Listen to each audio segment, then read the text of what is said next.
好，欢迎来到我们的免费国画教学课堂。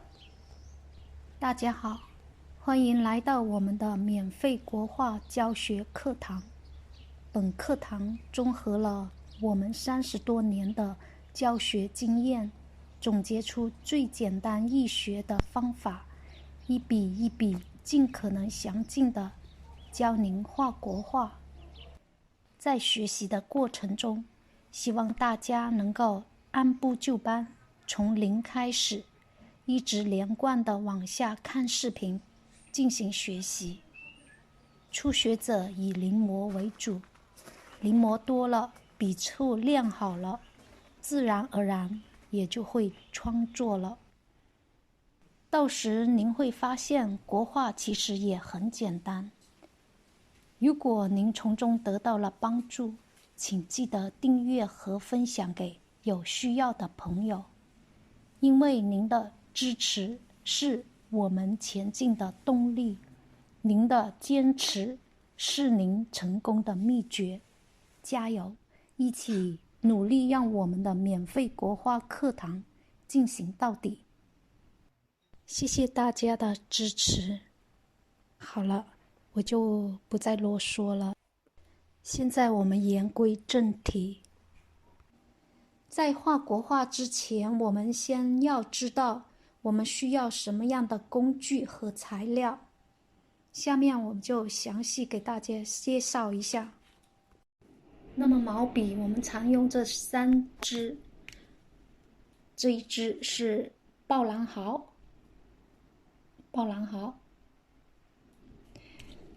这一支是花枝鞘，这一支是小羊毫，这3支是最常用的。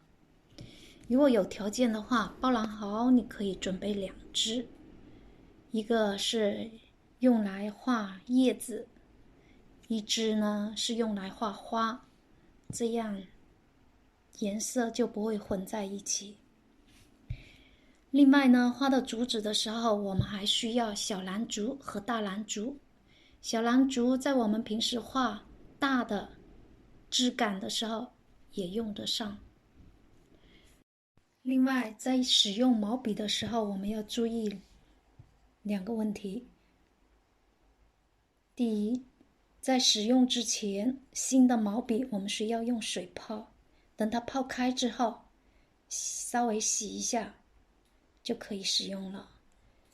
另外呢，使用过的毛笔我们不能再用这个笔套套回去，这样会损坏它的毛的。在洗的时候呢，也要稍微注意点，不要折断它的毛。这个是毛笔。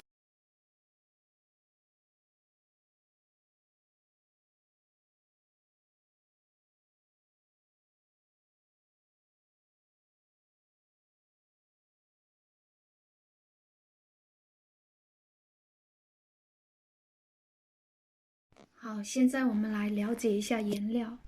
在我们的课堂里，我们比较常用这5种颜料：花青、洋红、朱标、藤黄和太白。而藤黄和太白呢，是平时用的最多的，所以你在备颜料的时候可以多备些。如果你找不到洋红的话，也可以用这个曙红来代替，只是它们在画出来的效果有些不一样，不过这个曙红也是可以用的。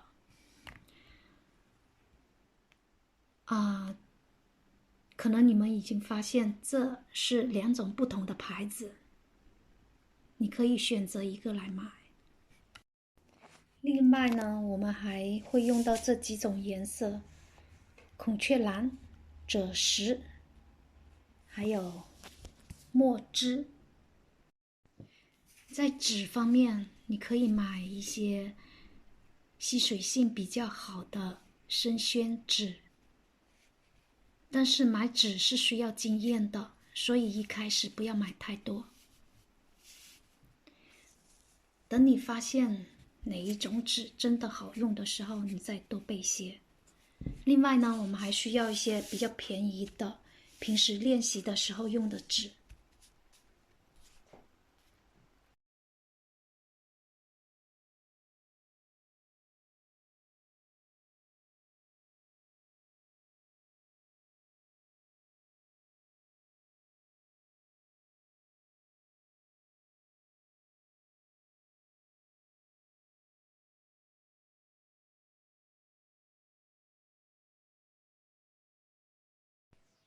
除了以上所讲的笔、纸、颜料，我们还需要一些辅助工具，像盘子，盘子是装颜料用的，还有笔架，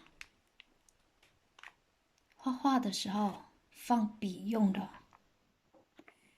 笔架下面可以摆一张纸，保持桌面的干净。第三就是水杯，装干净的水，调颜料用的。第四，我们还需要一张毯子，铺在画桌上面，起到吸水和保持干净的作用。以上所介绍的工具和材料，大家都清楚了吗？那请大家把这些都准备好，我们下次就可以开始画画了。如果你喜欢我们的国画教学，请点这里到我们的首页，往下，在这里你就可以找到免费国画教学从零开始的板块，点进去，你就可以看到我们所有教画画的视频了。感谢您的收看，别忘了订阅和分享哦，下次见哦。